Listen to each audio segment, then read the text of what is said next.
I was 54 when I died. And in those moments, standing before Jesus, he showed me a scale. On one side was everything I owned. Every dollar, every property, every investment, every possession. Billions of dollars, mountains of wealth. And on the other side was a single human soul. And I watched as that one soul outweighed everything I had ever accumulated. My name is Victor Emmanuel Rothschild. Yes, that Rothschild. Old money. Generational wealth. The kind of fortune that has its own Wikipedia page. I lived in Manhattan, in a penthouse that cost more than most people earn in 10 lifetimes. I died on January 17, 2022, at 3:42 in the morning. A heart attack, swift, merciless, final, or so I thought. And what Jesus revealed to me in the moments after my death shattered everything I believed about value, about worth, about what actually matters in the economy of eternity. Before we go any further, I need you to stop, right now. Close your eyes for 3 seconds and whisper these words. Jesus, what is my soul worth? Say it quietly. Say it honestly. If something stirs inside you when you say those words, if you feel a tremor of recognition or a whisper of conviction, then this message is meant for you. He's still speaking. He's still showing people the truth. He's still trying to wake us up before it's too late. I don't know what brought you here to this video. I don't know if you're wealthy or struggling or somewhere in between, but I know this with certainty. If you're watching this right now, hearing these words in this exact moment, it's not a coincidence. Stay with me. Because what I learned on the other side might change the way you value everything for the rest of your life. I was born into wealth that most people can't even comprehend. My great-great-grandfather built an empire in banking and real estate in the late 1800s. My grandfather multiplied it through oil and technology. My father grew it through strategic investments and political connections. And I inherited all of it when I was 25 years old. $2.3 billion.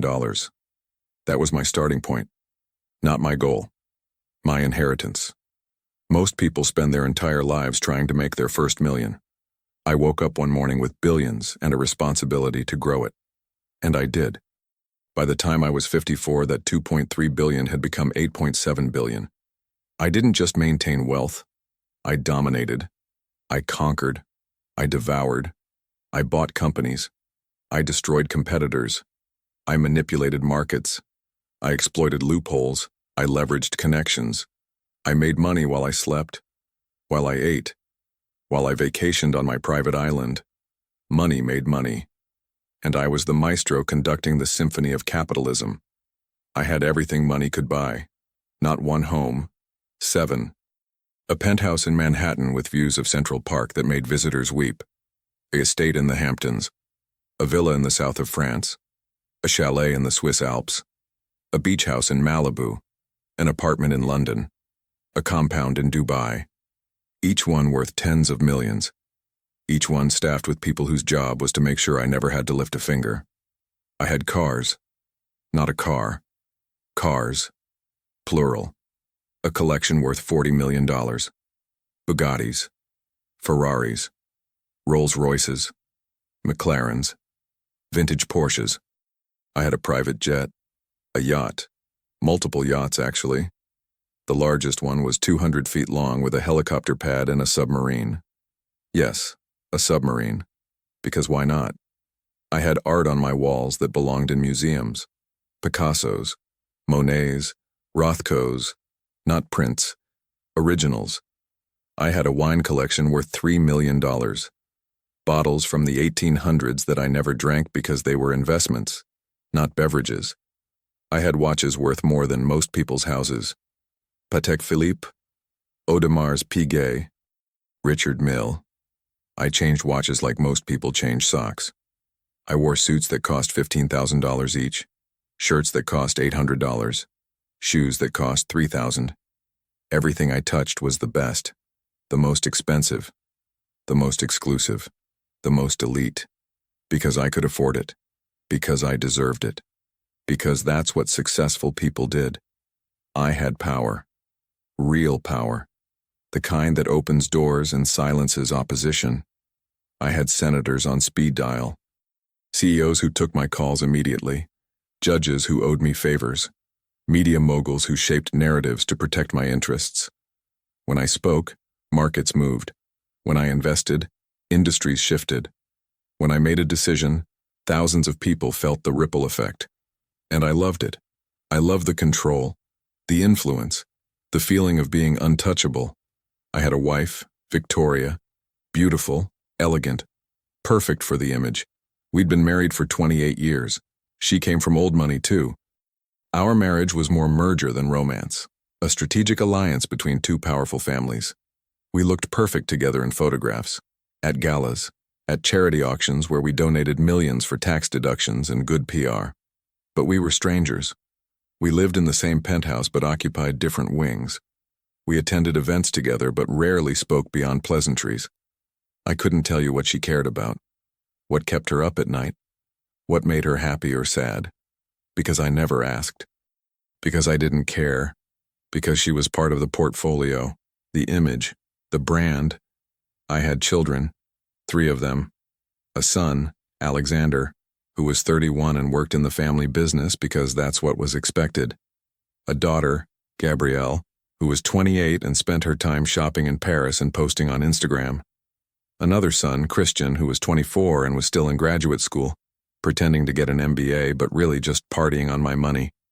I thought I was being a good father by giving them everything. The best schools, the best opportunities, the best connections, trust funds worth hundreds of millions. But I gave them everything except what they actually needed. My time, my wisdom, my love, my presence. I was too busy building empires to build relationships, too busy making money to make memories, too busy being important to be a father.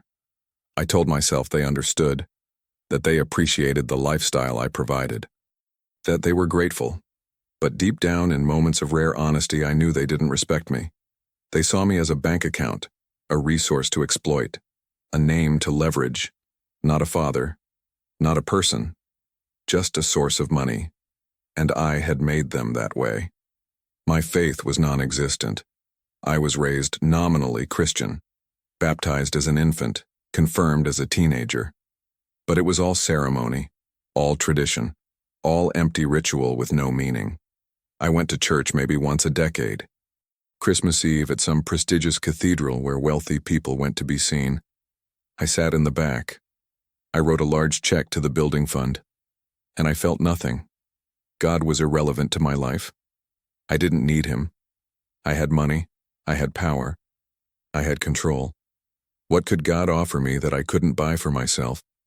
I didn't pray unless you count the occasional superstitious thought before a major deal. I didn't read the Bible. I didn't think about heaven or hell or eternity or any of that.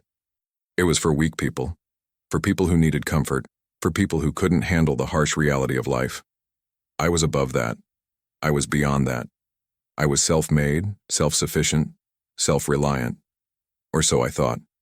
The truth was, I was empty. Profoundly empty. I filled my life with possessions and experiences and achievements, but there was a void inside me that nothing could fill. I felt it sometimes, late at night, when the distractions faded and the noise quieted, a gnawing emptiness, a sense that despite having everything, I had nothing that actually mattered, but I pushed it down. I buried it under more deals, more acquisitions, more validation. I told myself I was fine. I told myself I was winning. I told myself I was living the dream, but I was dying. Slowly, spiritually, and I didn't even know it. The day I died started like any other day in my world. I woke up at 5 in the morning, not because I had to, but because successful people wake up early. It's what we do. I went to my private gym in the penthouse, worked out with my personal trainer for 90 minutes, showering in a bathroom with gold fixtures and Italian marble. I had breakfast prepared by my private chef. Egg white omelet, smoked salmon, fresh squeezed organic juice. Everything perfect, everything tasteless. I ate while reading financial reports on my tablet, markets, portfolios, opportunities, numbers, always numbers. I had a full day of meetings scheduled, back to back, no gaps, no breaks. Just an endless stream of people wanting my time, my money, my approval. By 8 in the morning, I was in my home office. Floor-to-ceiling windows overlooking Central Park. A desk made from reclaimed wood from a 19th century monastery. Ironic considering my relationship with God. The meeting started. Virtual and in person. CFOs, lawyers, investment bankers, real estate developers, politicians, everyone wanting something, everyone pitching, everyone trying to convince me that their opportunity was the next big thing. I sat there, judging, calculating, deciding who was worth my investment and who wasn't. And I felt powerful, like a king on a throne, deciding the fate of companies and careers with a single word, yes or no, in or out, live or die. Around 2 in the afternoon, I had a meeting with a young entrepreneur. He was maybe 26, nervous, desperate. He had developed some kind of technology, something about clean water for developing nations. He'd been trying to get a meeting with me for 2 years, finally got 10 minutes through a connection. He came into my office, sat across from me, and pitched his heart out. His passion was evident. His vision was compelling. He showed me data, projections, the potential impact, millions of people without clean water, children dying from preventable diseases. And his technology could change that. He needed $5 million. $5 million. A rounding error in my world. I spent more than that on my last vacation. I listened, I asked a few questions, and then I looked at him and said, "What's the return on investment?" He blinked, confused. Return? Well, it's not really about profit. It's about impact, about saving lives. I leaned back in my chair, and I said, "If it's not about profit, I'm not interested. Find someone else." His face fell. He tried to argue, tried to make the case, but I cut him off. I had another meeting, another opportunity, something that would actually make me money. He left, defeated, broken, and I didn't think about him again. I moved on to the next meeting, the next deal, the next conquest. That evening, I had a gala to attend, some charity event for pediatric cancer research.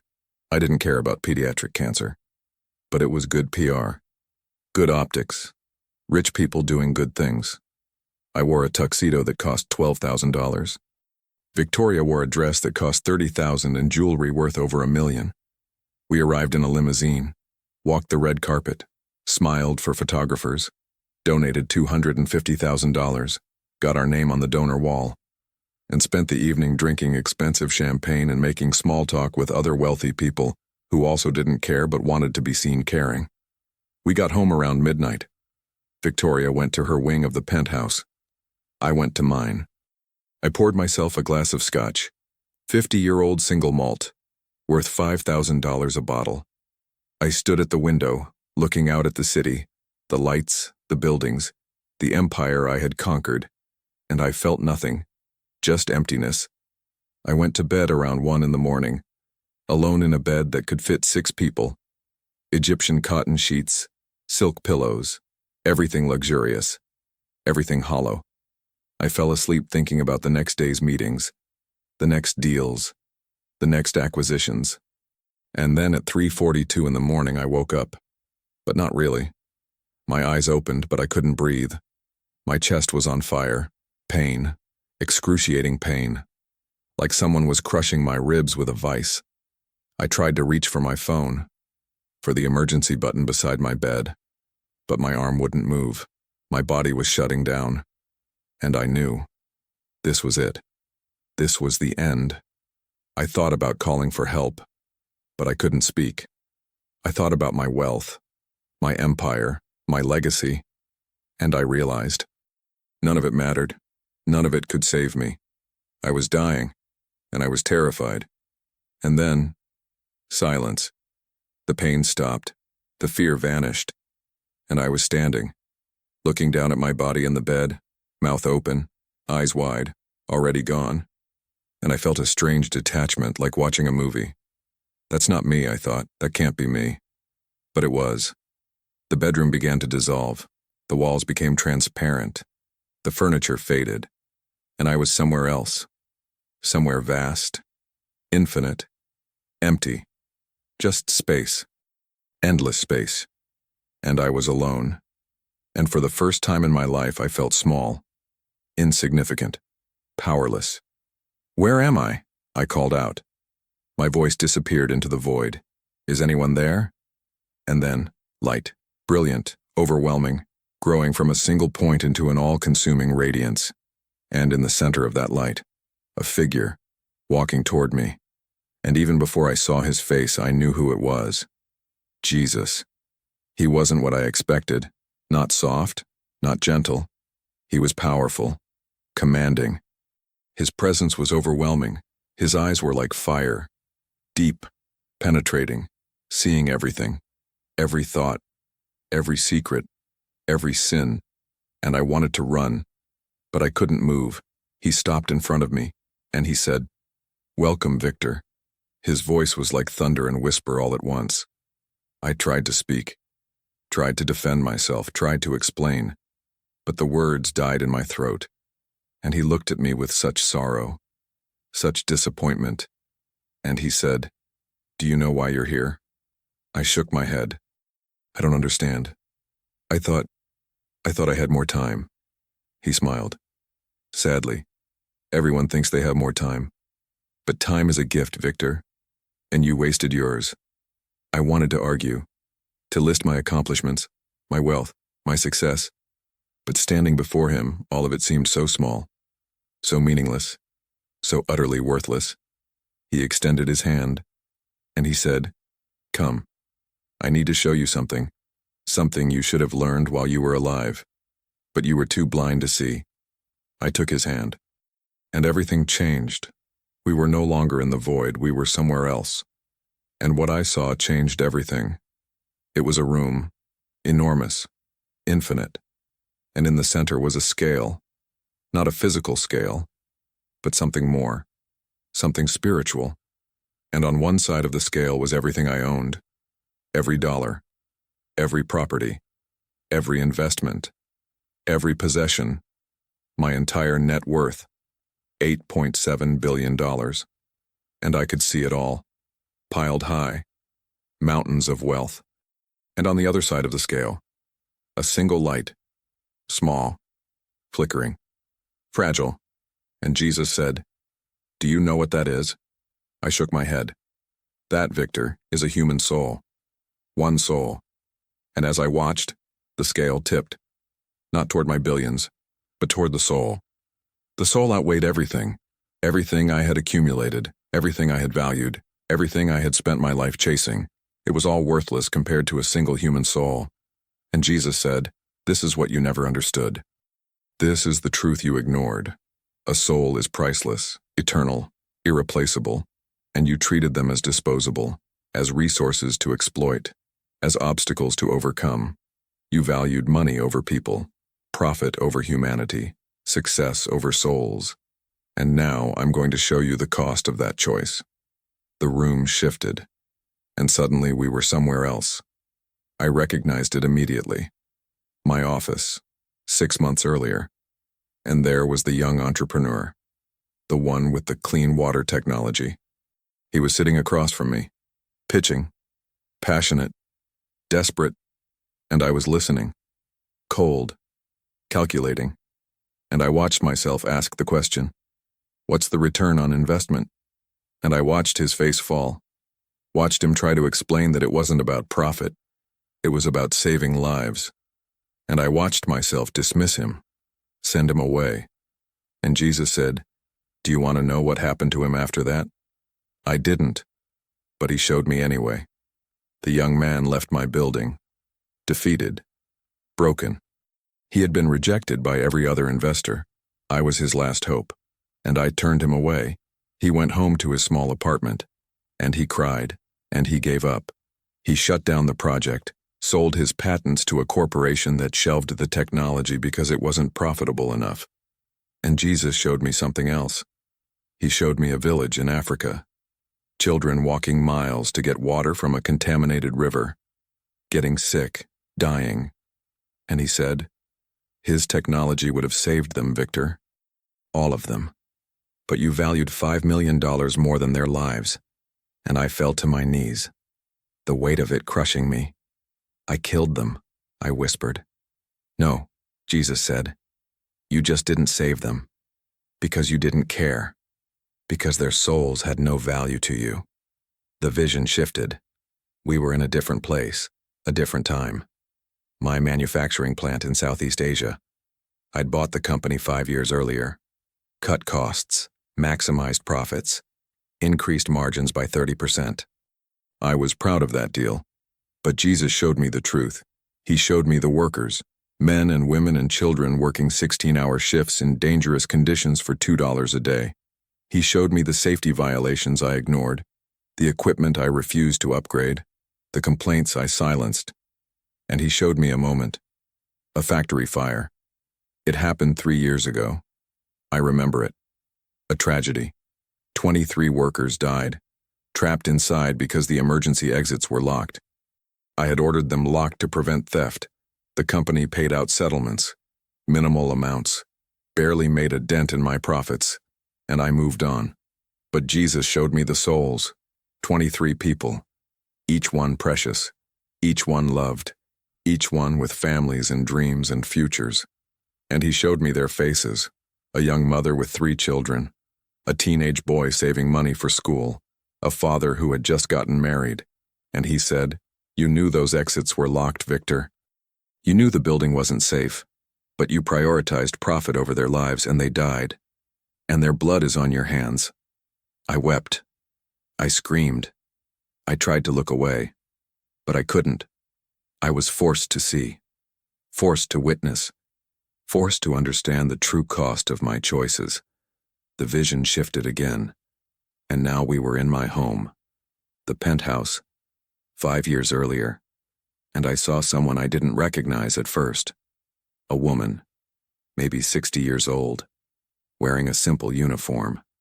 And then I remembered. Maria, one of my housekeepers. She had worked for me for 15 years, quiet, hardworking, invisible. And in this vision, she was standing outside my office door, nervous, scared. And I saw myself inside, working. And she knocked, timid, apologetic. I looked up, annoyed. "What is it?" And she spoke, quiet, trembling. "Mr. Rothschild, I'm sorry to bother you, but my daughter, she's sick, very sick. She needs surgery, and I don't have insurance. I was wondering if, maybe, you could help." I remember this now. I remember looking at her, this woman who had cleaned my home for 15 years, who had been loyal and hardworking and never complained. And I said, "That's not my problem. I pay you a salary. What you do with it is your business." And I turned back to my work, dismissed her. She stood there for a moment, and then she left. And Jesus said, "Do you want to know what happened to her daughter?" "No. Please. No." But he showed me anyway. The daughter, 23 years old, beautiful, full of life.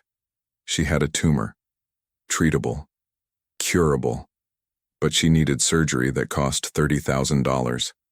Maria worked 3 jobs trying to save the money, but it wasn't enough. And by the time she raised enough, it was too late. The tumor had spread. The daughter died 6 months later, and Maria was never the same. And Jesus said, $30,000, Victor. That's what it would have cost to save her. You spent more than that on a single watch, but you didn't care. Because her daughter's soul had no value to you. I couldn't take it anymore. I couldn't breathe. I couldn't think. The weight of all the souls I had ignored, all the people I had exploited, all the lives I could have saved but didn't because I valued money more. It was crushing me. And I cried out, "Stop. Please, I can't see anymore." But Jesus said, "No, Victor. You need to see. You need to understand. Because you spent your entire life measuring value in dollars. But I measure it in souls. And you failed. You failed every single test I gave you. Every opportunity to choose people over profit. Every moment to show compassion instead of greed. You failed. The visions kept coming. Faster now. Like a flood. I saw the employees I fired to increase profits. Good people with families who lost their jobs so my shareholders could get higher returns. I saw the small businesses I destroyed. Mom and pop shops that couldn't compete when I bought their competitors and drove them out. I saw the politicians I corrupted. Good men who compromised their values because I offered them money and power. I saw the communities I gentrified. Poor families forced out of their homes so I could build luxury condos for the wealthy. I saw the environment I destroyed.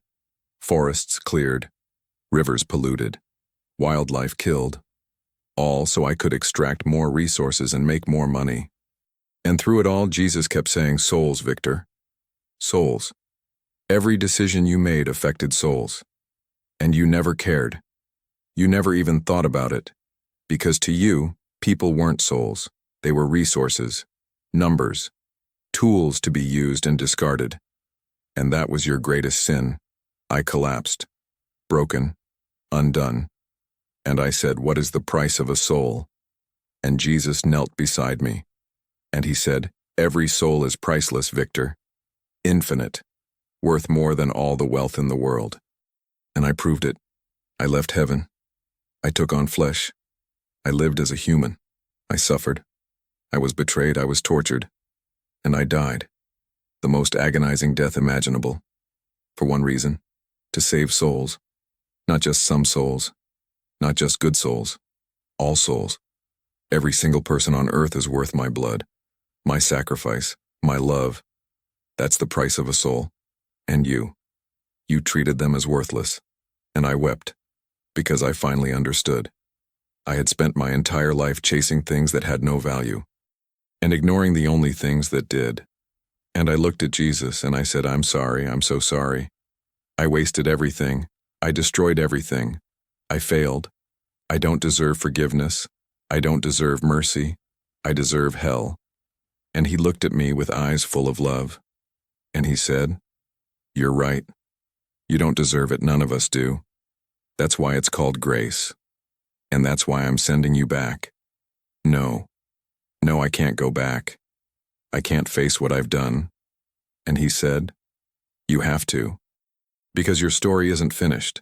Because there are millions of people just like you, chasing wealth, ignoring souls, heading toward the same judgment.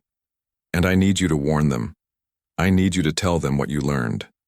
That a soul is priceless. That money means nothing. That success without compassion is failure. That you can gain the whole world and lose everything that matters." And then he showed me one more vision. He showed me what my life could be. If I changed, if I surrendered, if I chose differently. I saw myself back in my penthouse, but different, transformed. I saw myself liquidating assets, selling properties, cars, art, jewelry, and giving the money away. Not for tax deductions, not for PR, but because I finally understood that it wasn't mine.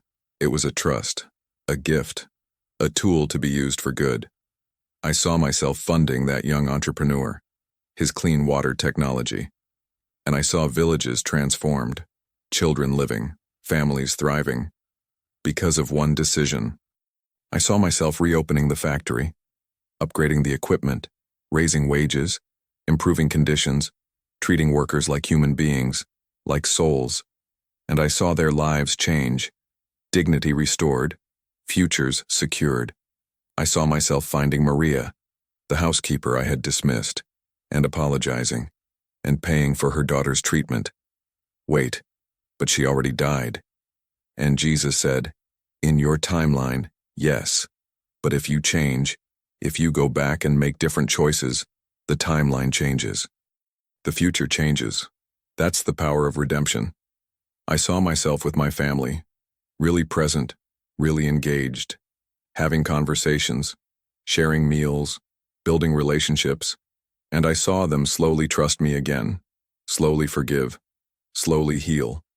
I saw myself using my power and influence not to dominate but to serve, not to exploit but to empower, not to accumulate but to distribute. And I saw the ripple effect. Thousands of lives changed, thousands of souls valued. And it was beautiful. Jesus stood, and he reached down, and he pulled me to my feet, and he said, "This is your second chance, Victor, not because you earned it, but because grace is unearned, Go back. Live differently. Love differently. Value differently. Show the world what it means to treasure souls above everything else. And the light intensified, blinding, all-consuming, and I felt myself being pulled, drawn, yanked back. And then, pain, searing pain, like my chest was being torn apart. I gasped, my lungs filled with air. Fire in my throat. My heart pounded. Erratic, violent. I heard shouting. Victoria was there, screaming. Someone was on the phone, calling 911. And I opened my eyes. And the first word out of my mouth was help, not help me, just help. Because I finally understood that I needed to help. That I had been given everything not to hoard but to share. Not to accumulate but to distribute. Not to build my kingdom but to build his.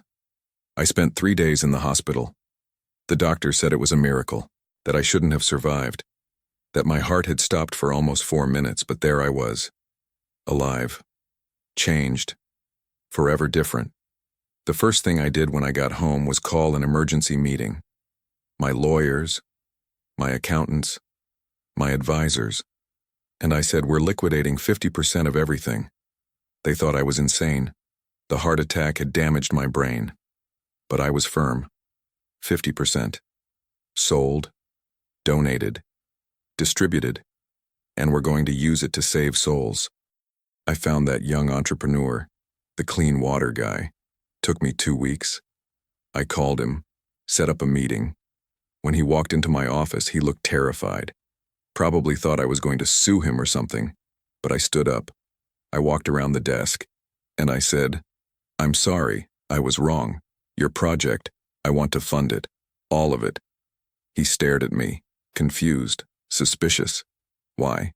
Because, I said, I learned that a soul is worth more than all the money in the world, and your technology will save souls. So here's $10 million, make it happen, he cried, right there in my office, and we've been working together ever since. 3 years later, his technology is providing clean water to over 2 million people, 2 million souls, lives saved, futures changed, because of one decision. I reopened the factory investigation, found the violations, fixed everything, raised wages, improved conditions. It cut my profits by 60%. But I don't care. Because I'm not measuring success in dollars anymore. I'm measuring it in souls valued, in dignity restored, in lives honored. I found Maria. She had left my employment after I dismissed her, was working 3 jobs trying to survive. I tracked her down, showed up at her door, and I said, I'm sorry. I'm so sorry. I failed you. I failed your daughter, and I want to make it right. I paid off her mortgage, set up a trust fund for her, made her the head of a foundation I created in her daughter's name, a foundation that pays for medical care for people who can't afford it. And she looked at me with tears in her eyes, and she said, why? Why now? Because I said, Jesus showed me the price of a soul, and your daughter's soul was worth more than everything I owned. I changed how I do business, every deal, every decision. I ask one question. How does this honor souls? How does this value people? If the answer is it doesn't, I don't do it. My net worth has dropped from $8.7 billion to $4.2 billion, and I've never been happier, because I'm not hoarding. I'm distributing. I'm not accumulating. I'm investing in eternity. My relationship with Victoria is transformed. We're actually talking, actually connecting, building something real. My children are shocked, confused. But slowly, they're changing too. Because they're seeing what it looks like when someone values souls over stuff. I started speaking, telling my story, at churches, at business conferences. Anywhere people will listen, warning wealthy people not to make my mistake, reminding them that you can't take it with you, that the only thing that lasts is what you invest in souls. For a long moment, I stand at the intersection of who I was and who I'm becoming. And I understand now what Jesus meant when he asked, what does it profit a man to gain the whole world but lose his soul? I had the whole world, and I had lost my soul. But he gave it back. He redeemed it. He showed me the price. And now I'm spending the rest of my life paying it forward.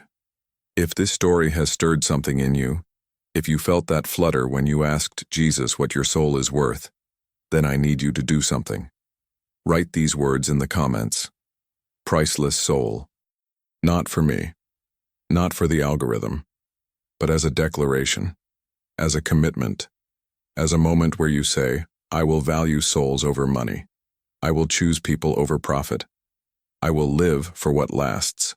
Because here's the truth. You might not be a billionaire. You might not have millions or even thousands, but you have something far more valuable.